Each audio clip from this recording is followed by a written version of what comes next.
Hello po sa inyong lahat mga ka-crypto. Ako po si Pinoy Crypto Trader at sa video na ito ay atin mong pag-uusapan ang aking technical analysis dito po kay Solana ngayon pong October 20 taong 2024. Pero quick update lamang po tayo rito kaya diretso na po tayo sa pagde-technical analysis sa kanyang daily chart time frame na ito.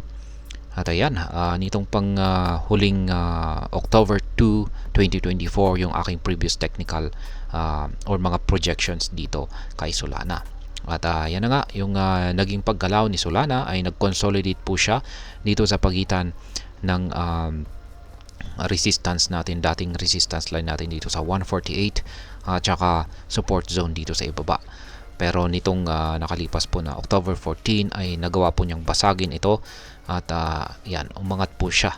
Pero hindi po siya gaanong umangat sapagkat nagpakita po ng rejection dito malapit dito sa ating major resistance dito sa 161 ang market price ni Solana.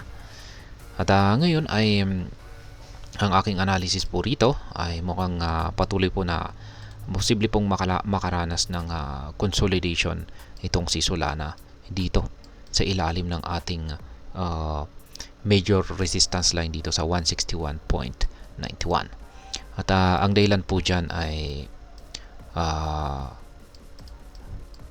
kung hindi po sapat yung bullish momentum ni Solana ay makakaranas siya ng struggle dito. Kung hindi po talaga kaya ng pwersa ng mga bulls ay mauwi po ito sa pagko-consolidate. Base sa ating indicators ay bullish naman po yung nakikita natin dito sa ating Hall Street indicator, pero base sa sukat ng pangangatawan nito ay mukhang hindi pa gaanong malakas or wala pang gaanong sapat na pwersa itong si Solana o yung mga bulls ni Solana para basagin ang isang major resistance line dito. Siguro kung ganito kalaki yung sukat nito ay yan, kapag ganito po kalaki yung sukat nito ay mas mataas po yung tsansa na mababasag ni Solana ito. Yan, pero sa ngayon kapag ganito yung sukat nito ay medyo mababa po yung tsansa. Pero maganda naman po yung pinapakita ng ating QQE mode indicator dito. Kung ang gusto po nating makita rito ay kung patuloy na lumalaki yung mga sukat ng mga QQE bars natin dito at palaki ng palaki ito, ay mas tataas ang tsansa na mababasag ni Solana ang major resistance line natin dito. Pero kung pag hindi ay mauuwi lamang po ito sa isang consolidation. Ngayon kung nabasag po ito ay mukhang hindi po muna makakaranas ng isang matinding pag-angat sa presyo itong si Solana sapagkat sa pag-angat nito ay marami pong harang.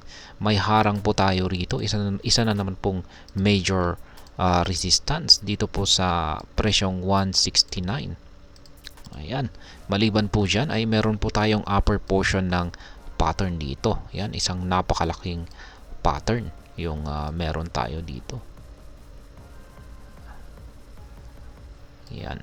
Isang wedge pattern. Ito po yung dalawang kulay puti na linya. Ayan. Ayan po. Pero maganda po yan kung ang mangyayari po dyan ay kung magagawa po niyang basagin or tagusin yung ating major resistance line dito at saka yung upper portion ng pattern natin dito ay sa tingin ko makakaranas po ng matinding pag-angat sa presyo itong si Solana. Mukhang maging yung ating major resistance line dito ay magiging madali or posibleng baka daanan niya lamang ito kung siya ay nakaranas ng breakout dito. Pero sa ngayon ay medyo posibleng matatagalan pa ito at yung mas concern po natin ngayon ay yung ito, yung major resistance line natin dito sa 161.91. Kung yan, bantayan mo muna natin ito kung kaya nga ba niyang basagin ito or hindi. At syempre, may chances pa rin na makakaranas ng pagbagsak itong si Solana. Ayan, pero mababa po yung tsansa na babagsak siya kasi bullish naman po yung mga indicators natin dito. Ayan, bullish. At yan, masasabi kong babagsak lamang po itong si Solana kung babalikan niya yung major support line natin dito na 148.39 at babasagin niya ito. Yan, posible po siyang bumagsak at muling babalik dito sa ating support zone dito sa ibaba. Ayan, pero maganda po yan kasi nakakabili po tayo kapag bumabagsak itong si Solana, at kapag umaangat ay nakakapag-take profit naman po tayo. Ayan, napakalapit na po yung ating nakaabang na take profit dito. Ayan, siguro sa mga paparating na araw ay baka matitrigger na ito. Ayan, ayan. Yan po yung mga nakaset na live spot trading positions natin dito kay Solana. At ayan, para sa mga bago lamang po rito, check na lamang po ninyo ang description ng video na ito para malaman kung anong platform at mga indicators ang ginagamit ko dito. At hanggang dito na lamang po tayo sa video na ito mga ka-crypto. Marami pong salamat sa panunood. Ingat po tayo lagi at God bless po sa ating lahat.